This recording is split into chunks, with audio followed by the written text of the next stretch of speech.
you looking to start a business? There are a lot of videos out there on businesses that you should start. But the difference with this one is that I'm going to tell you about businesses you should start that will still be around in 100 years. And how do I know this?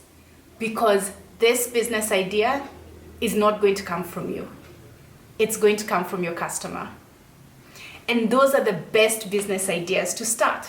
So whereas there are lots of business videos that I see where people are told, start selling detergent, start selling yogurt, open a clothes shop, this kind of clothing. Nah, I don't think you should do any of that stuff. Because guess what? There's so many clothes shops and so many people selling detergents off their houses and things off the boots of their cars. You need to start a business that's going to be around for 100 years. Because all of those are not really going to survive.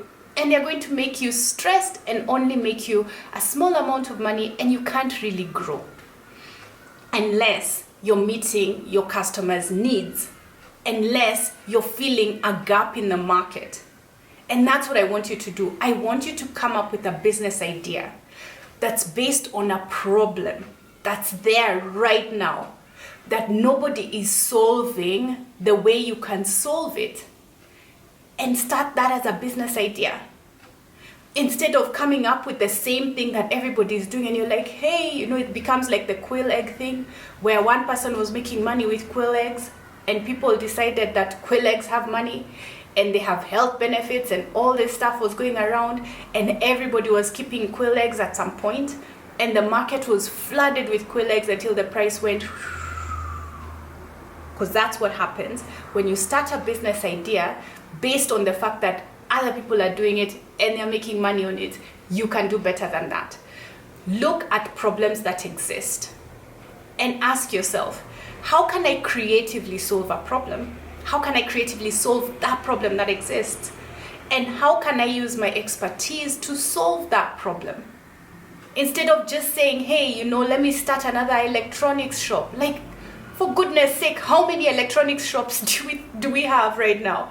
And everybody is reducing their prices by 10 shillings and 100 shillings because that's the only thing that you can do that's different, because it's the same electronics that the next guy is selling. So the only thing you can do is reduce the price by 5 bob, 10 bob, 100 bob and call it a business. Nah, you need to come up with a creative solution for a problem that exists. And I know there are lots of problems around you because guess what? Life is full of problems and we all have problems. We're all looking to solve problems. Some we don't even know we have. So look around, look for opportunity, talk to people, expose yourself. Go out and meet people who are completely different in a different field from you. People who you may not have ordinarily met. Jump onto a train and go somewhere you've never been, or a bus and go somewhere you've never been. Like, expose yourself, because as you expose yourself, you start to see things, you start to see opportunities, and you start to see ideas, and you get these ideas of ways in which you can solve problems that exist creatively. And the difference between your solution and what exists in the market, it may be similar, but it's the creativity that you've put into solving the problem. Start a supermarket. Why not make it 100% virtual?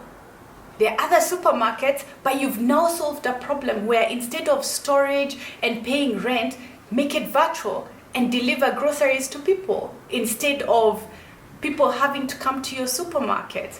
Because there are a lot of people like me who really don't like supermarkets, and I actually shop online. Like, I've not gone to a supermarket in years to do my normal shopping. Like, I do everything online. And there are a lot of people like me who exist. So you're now coming up with solving a problem, but you've come up with a creative solution to solving that same problem. And that's the thing when it comes to exposing yourself and being in circles that you're not always in, and watching YouTube videos that you don't always watch. Like, click on things and just see, hey, you don't know, you might learn something new, you might see something new that you hadn't seen before. So that's one way of coming up with a business. And make sure that at least you have the skills or the knowledge, or you're going to acquire the skills or the knowledge in solving that problem. Don't be that person who comes up with a substandard thing because you saw an opportunity and without any skill set or anything on how to solve it, you decide to give people something substandard. No, acquire the skills. Learn what it is that you need to do. Right?